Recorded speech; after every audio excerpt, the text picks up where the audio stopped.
ኑ እንተዋወስ፣ መልካሙን እንጋራ፣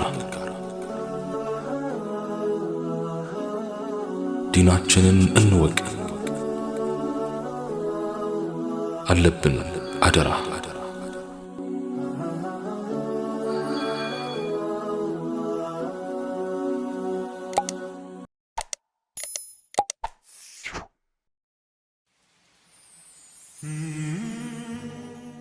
السلام عليكم ورحمة الله تعالى وبركاته.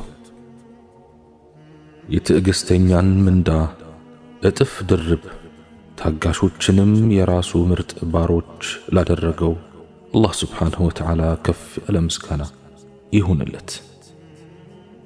የሰው ልጅ ወደዚህች ዓለም ከመጣ ጊዜ ጀምሮ ይብዛም ይነስ የፈተና ደረጃውም ይበላለጥ እንጂ ፈተና አለበት። አላህ ስብሓንሁ ወተዓላ እንዲህ አለ: الذي خلق الموت والحياة ليبلوكم أيكم أحسن عملا وهو العزيز الغفور.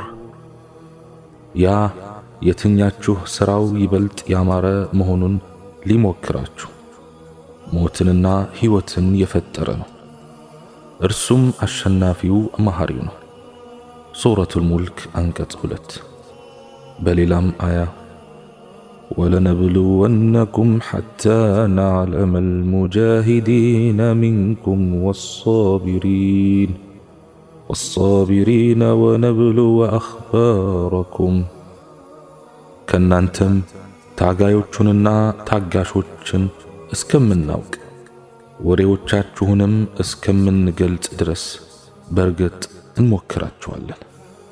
سورة محمد أنكت 31.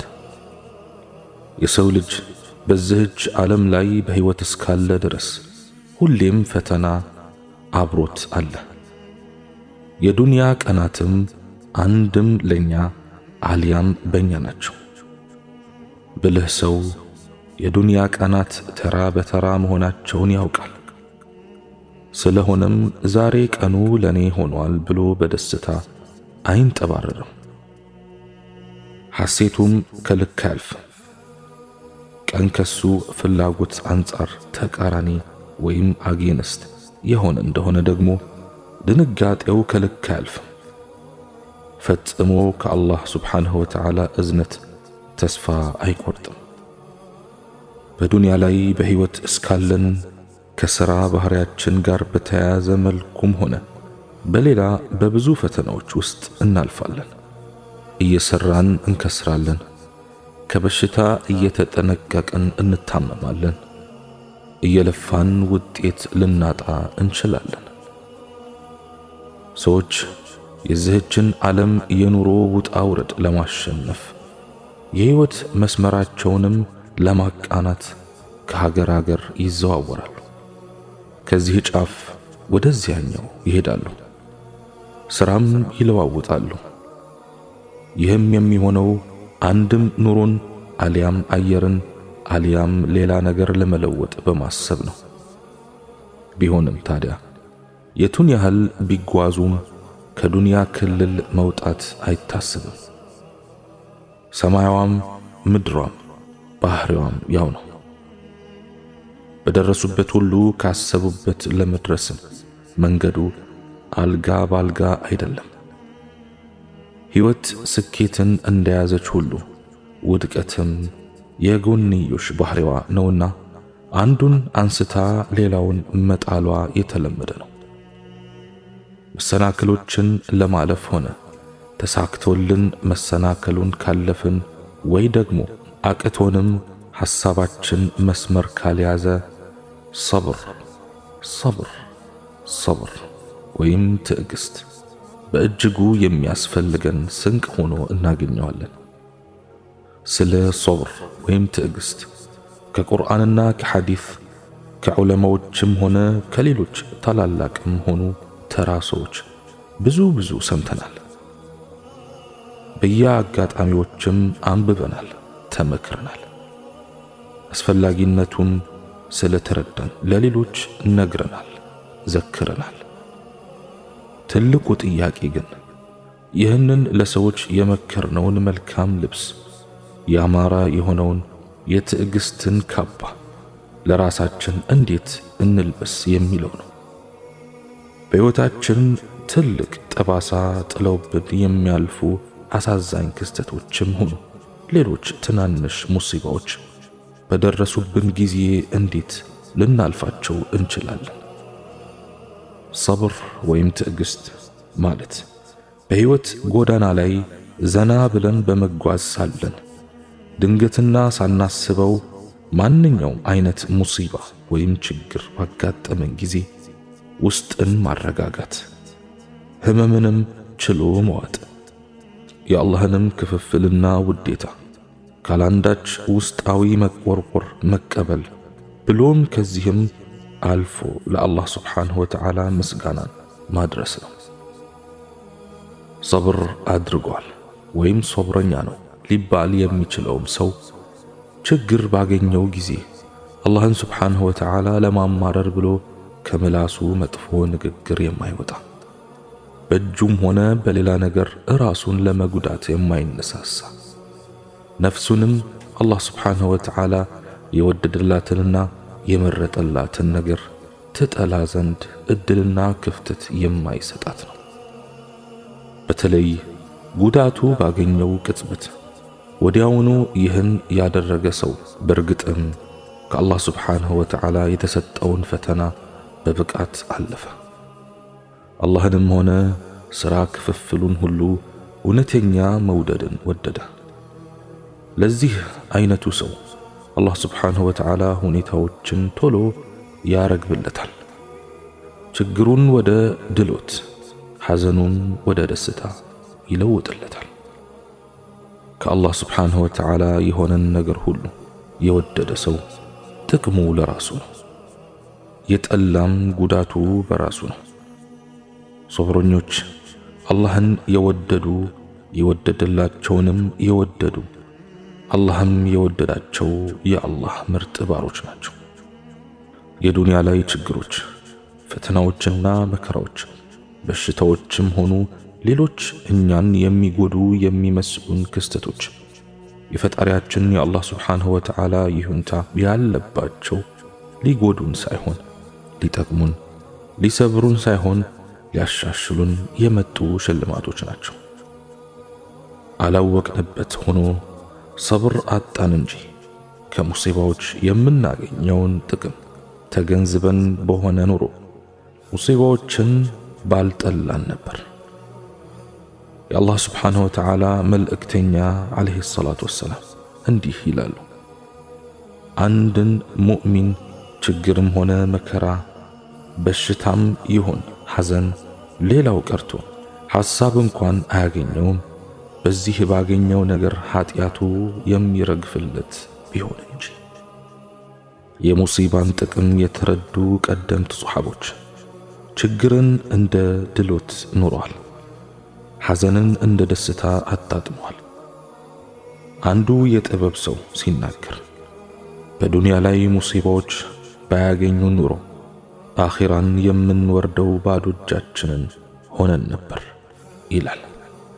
ሙሲባዎች ኃጢአትን ያረግፉልናል፣ ወንጀላችንን ያጥቡልናል፣ ደረጃችንን ከፍ ያደርጉልናል። ትዕግስቱ ካለን ሙሲባ ወይም ፈተናና ችግር በበዛብን ቁጥርም ብዙ ምንዳ አለን። በእምነት መንገድ አላህ ስብሓንሁ ወተዓላ የሚወደውን ሰው ነው የሚፈትነው። አማኝም እንደ እምነቱ ጥንካሬ ፈተናና ችግር ይበዛበታል። ነቢያችን ዓለይሂ ሰላቱ ወሰላም በላእ ወይም መከራ በብዛት የሚያገኛቸው ሰዎች እነማን ናቸው ተብለው ተጠየቁ። ነቢዩም ዓለይሂ ሰላቱ ወሰላም ሲመልሱ ነቢያት ናቸው፣ ቀጥሎም እነሱን በኢማን የሚመስሉት ወይም የሚመሳሰሉት፣ ቀጥሎም እነሱን የሚመስሉት። ሰውየው እንደ ኢማኑ ደረጃ ይፈተናል። በዲኑ በጠነከረ ቁጥርም ብዙ ፈተና ያገኘዋል። በዲኑ ዝቅተኛ ደረጃ ላይ ያለውም በዲኑ ልክ ፈተና አለበት። ችግርና መከራ ባንድ የአላህ ስብሓንሁ ወተዓላ ባሪያ ላይ መውረዱን አያቆምም። ያ የአላህ ባሪያ ካሳለፈው ኃጢአት ነፃ ሆኖ በምድር ላይ እስኪሄድ ድረስ ብለዋል ነቢያችን ዓለይሂ ሰላቱ ወሰላም። ሙሲባዎች ሌላም ልብ ያላልናቸውን ጥቅሞች ይዘዋል። ለሙሲባ በምንሰጠው የምላሽ አይነትም የኢማናችንን ልክና ማንነታችንን እናውቃለን። ሙሲባዎች ባገኙን ቁጥር ንቃትን እናገኛለን፣ በጥንካሬም እንጨምራለን። ለሕይወት ፈተናዎች እንደነድናለን፣ የዱዓ አይነቶችንም እንለምዳለን። የተወሰነ ሙሲባ ቢያገኝንና ስንሰራ ከነበረው የአምልኮ ሥራ ብንቀንስ በፊት በጤና ጊዜ የምንሰራውን ያህል ምንዳ የምናገኝ መሆኑ አላህ ሱብሓነሁ ወተዓላ ለባሮቹ ከዋለው ረሕመት ይጠቀሳል። ሌላም እናክል፣ ሙሲባ ቢያገኘን በእምነት ወገኖቻችንም ሆኑ ሌሎች ሰዎች ያዝኑልናል፣ ርኅራሄና ፍቅርም ይሰጡናል፣ በዱዓም ያግዙናል። በሙሲባዎች ስለታሰርን ብቻ ሸረኛ ሰው ከሆንን ሸርን በራሳችን ላይ ከማብዛት እንድናለን። ኸይረኛ ወይም በጎ ሰሪ ከሆንን ደግሞ በፊት እንሰራው በነበረው ልክ እናገኛለን። ታዲያ እውነታው ይህ ከሆነ ሙሲባዎች ጠቀሙን እንጂ መች ጎዱን? ነፍስ ዘሩብን እንጂ መች ገደሉን?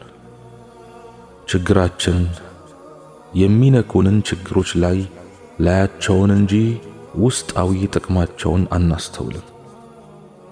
የመከራ መጥፎ ጎኑን እንጂ በጎ ጎኑን አንመለከትም። በእኛ በሰው ልጆች ላይም አላህ ስብሓንሁ ወተዓላ የሚያደርገውን ፍትሃዊነትና እዝነት አንገነዘብም። ችግር የአላህን ኃያልነት የእኛን ደካማነት አሳየን እንጂ ምን አደረግን?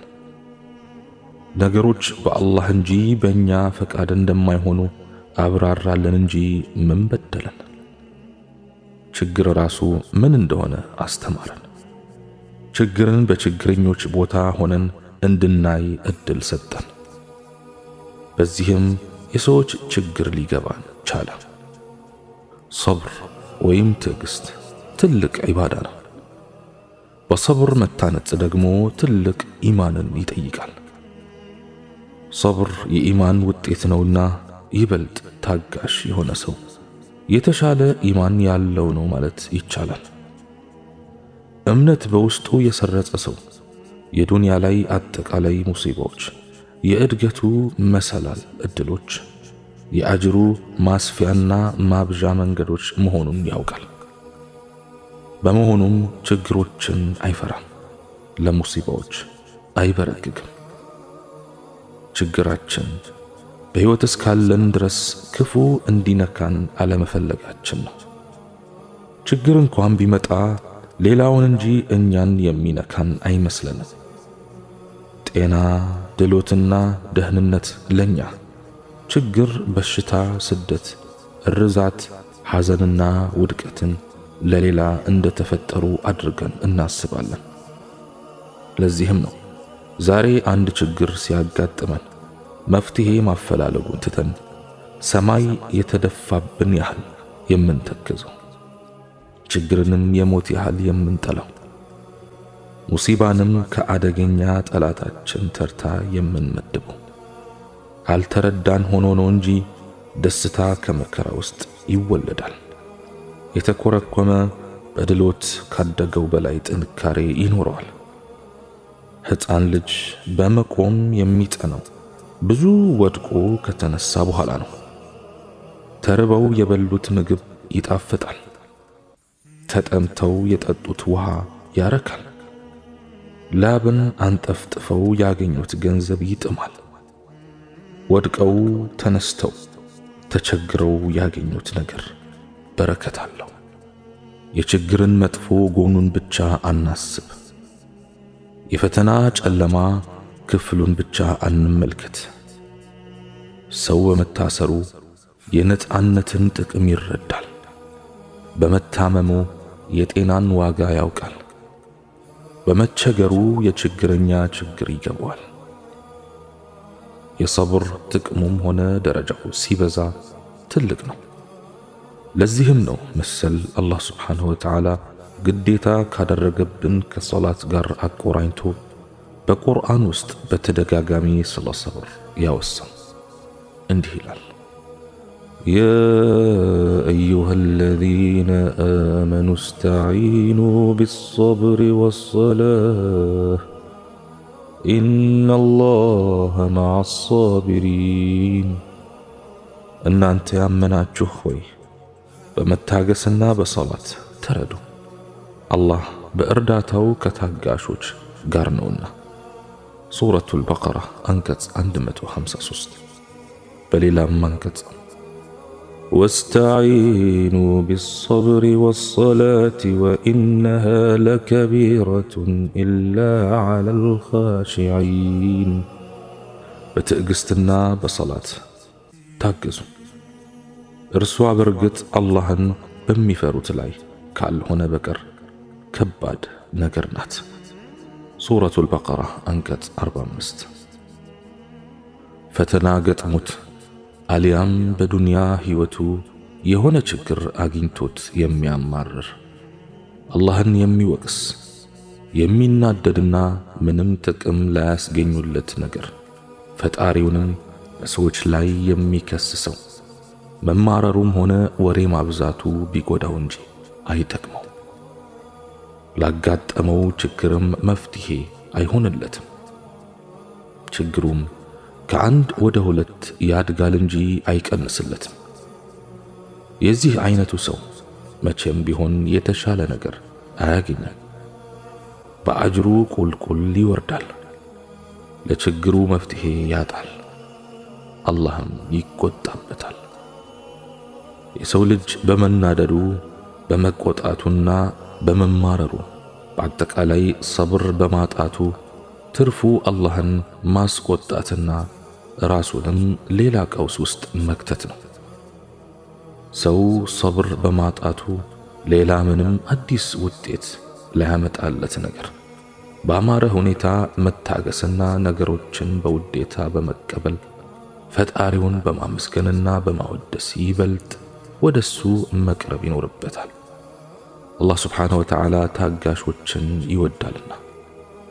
በዚህች ዓለም ላይ ለመኖር ትዕግስት ወሳኝ ነገር ነው።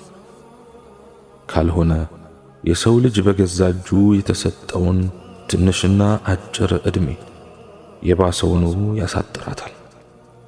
ዘመን ጊዜ ቢከፋባቸው የማይከፋቸው ዱንያ ያላትን ሙሲባ ሁሉ አምጥታ ብትጭንባቸው ምንም የማይመስላቸው በርካታ ድንቅ ሰዎች ዓለማችን ላይ አልፈዋል።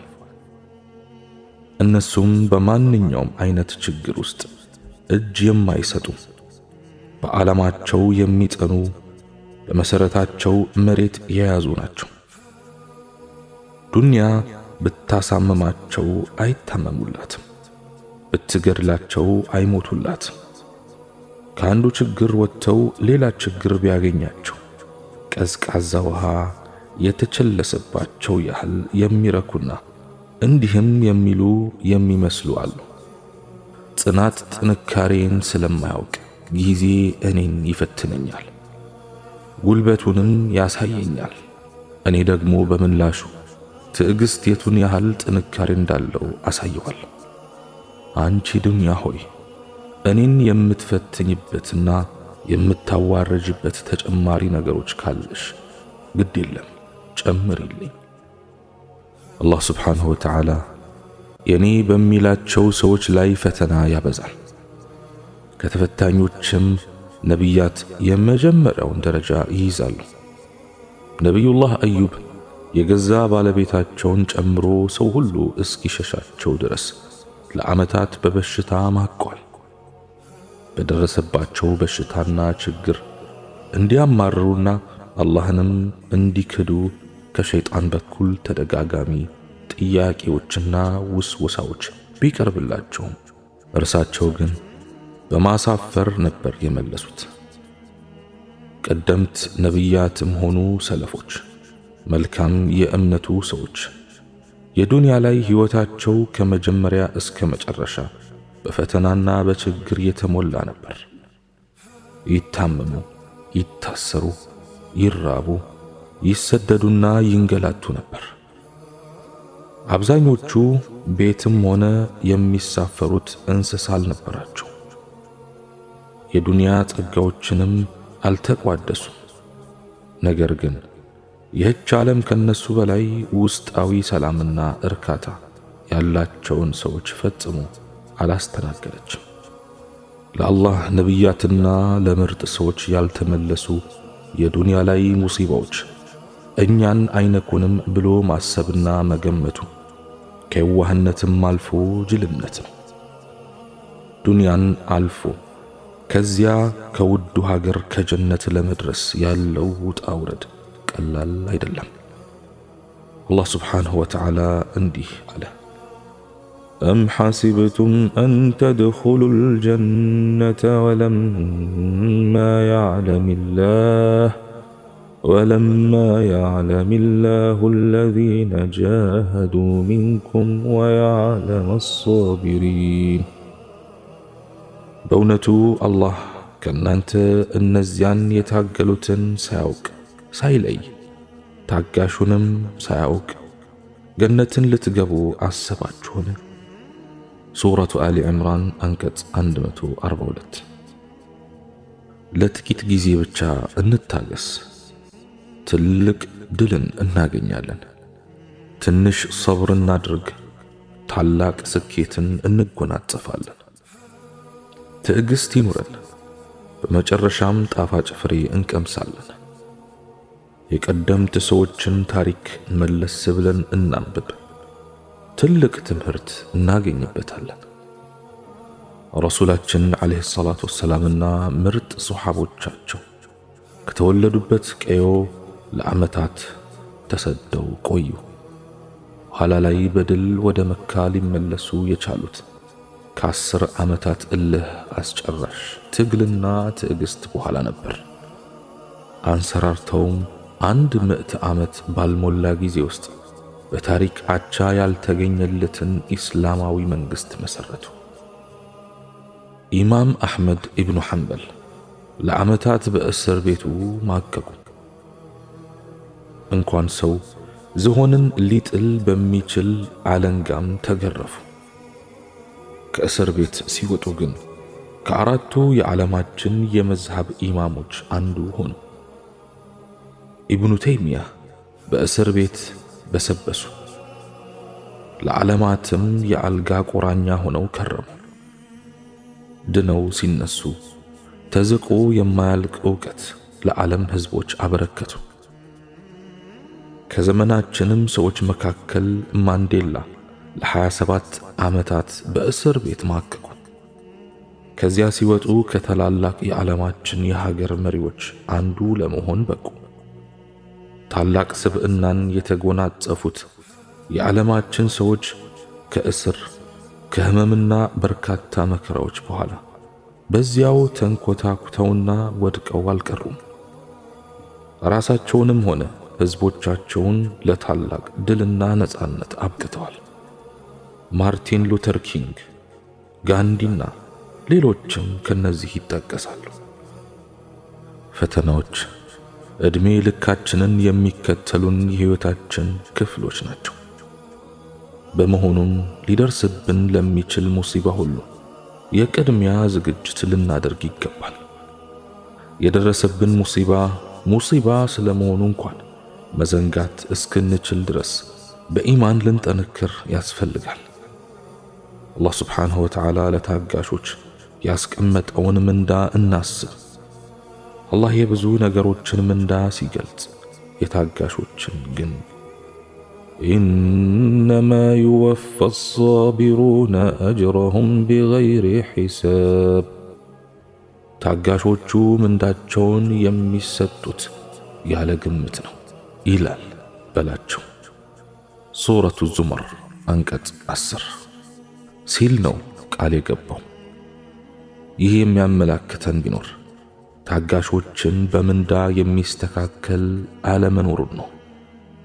አንድ ችግር በሚያገኘን ወቅት ከኛ በላይ ወደ ተጎዱት ሰዎች እንመልከት። ወደ ሌሎችም ጠጋ ብለን ብሶት ችግራቸውን እናዳምጥ። ያኔ ይሄም አለለካ እንላለን። የደረሰብን መከራም እጅግ ቀላል መሆኑን እንረዳለን። ዛሬ በየቦታው የሚሰሙት ከምስጋና ይልቅ በትንሽ ትልቁ ሁሉ የሚያማርሩና የሚያጉረመርሙ ድምጾች ናቸው። ሁሉም የራሱን ችግር አጋኖና አግዝፎ ይመለከታል። ተወኝ ባክህ የኔ ከሁሉም ይብሳል ሲል ይደመጣል። ይህ ሁሉ በእርግጠኝነት የሚያመለክተን ቢኖር የኢማን ድሆች መሆናችንን ነው። ሰዎች ሆይ አላህን እንፍራ። ያካበበን ለከት የለሽ ጸጋ ዘንግተን በትንሿና በአንዷ ቀን አደጋ ለዘላለሙ አናማር። ሰው ትዕግስት አጥቶ ቢናደድና ቢቆጣ ያለፈውን ነገር አይመልስም። የሞተን ከቀብሩ አይቀሰቅስም። ፈጣሪያችን አላህ ሱብሓነሁ ወተዓላ በእኛ መጎዳት የሚጠቀመው ምንም ነገር የለም። እሱ ፍጹም ከኛ የተብቃቃ ነውና። ትዕግስት በማጣታችን ብቻ ሰላማችን ይታወካል፣ ጤናችን ይቃወሳል፣ የህይወት መስመራችን ይበላሻል። ሰብር ባለማድረጋችን የሚወደንና የምንወደው ጓደኛችን ይጎዳብናል፣ ጠላታችን ደግሞ ይደሰትብናል። እስቲ ታግሰንም ሆነ ተቆጥተን ልዩነቱን ለማየት እንሞክር፣ ልዩነቱንም እናነጻጽር። ስጋችን ደካማ ነውና ነገሮች ከአቅማችን በላይ ሊሆኑና ሊፈታተኑን ይሞክራሉ። ሙሲባዎችን የምንፈራና የምንርበተበት ከሆነ ውድቀታችን ይፋጠናል። እኛን የሚያገኙን ችግሮች ሁሉ ቀድመው የተጻፉ ናቸው። ብንሸሽም አናመልጣቸው። ችግር በባህሪው ከትልቅ ወደ ትንሽ እየተሸራረፈ ይመጣል። ያገኘን መከራ ለዘላለሙ የሚቆይብን አይምሰላል። የዛሬን ቀን ብቻ አንመልከት። ነገሮች ሳይገድሉንም በፊት ቀድመን አንሞት። ነገም ሌላ ቀን ነውና።